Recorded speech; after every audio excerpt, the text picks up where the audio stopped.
from Main and Gervais.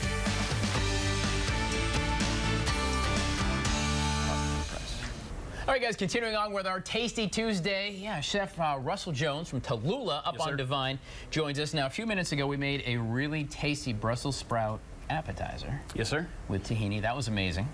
But you figure, what are you going to wash that little appetizer down with but a Manhattan? Manhattan. So, classic cocktail.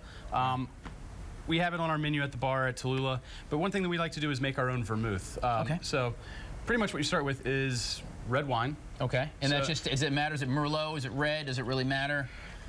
Usually it depends on what we have left over Saturday night. Okay, fair enough.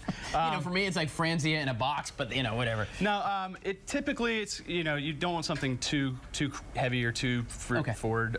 Something kind of midstream. So sure. I think this is Pinot Noir. Perfect. So perfect. It's my wife's drink. She loves it. There you go. So you pretty much just warm up the wine like you would like a mulled wine or mulled cider or something.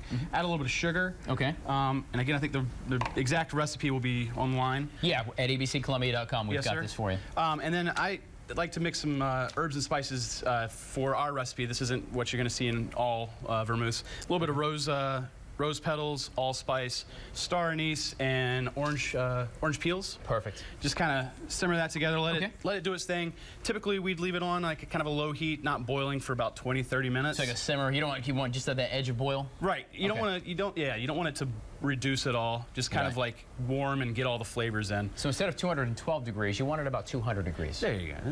There you go. And then at the end, I like to add a little brandy. Okay. So. Magic of TV, 20 minutes later, add your brandy. There you go. Magic of TV.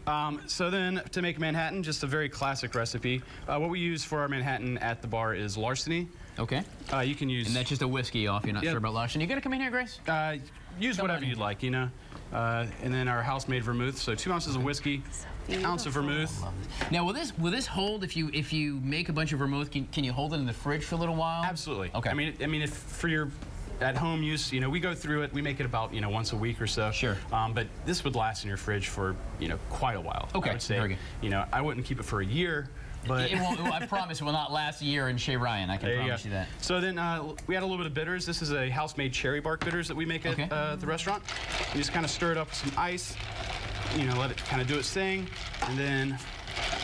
Boom, boom, boom, boom. Just like that. Well, no, well, here's how it looks. Here's how you impress the family and your friends here at the Tallulah way. That's beautiful. Garnished with a little bit of cherries that we soak in some brandy, and then there you go. Just a classic Manhattan, just with our homemade vermouth. I feel Mad Men days. I was gonna say, I feel very Don Draper. Fancy. Yeah. What's your quintessential food pairing with this? Like, what would you? With that, I mean. I'm just gonna like bar snacks. I mean, it's you know, really the whatever. drink is the star. Yeah, Tater skins and vermouth. That's what I say in the morning. I just kind of start with that and then move to the food. Okay, cool. I love it, guys. All right, Chef Russell Jones, Tallulah up on Divine. We're gonna put recipes and details at abccolumbia.com for the Brussels sprouts and of course for this great little cocktail and other stuff. And they have specials every day. Great restaurant. Please check them out as well. And well, as Don Draper would say, take a letter. Take a letter.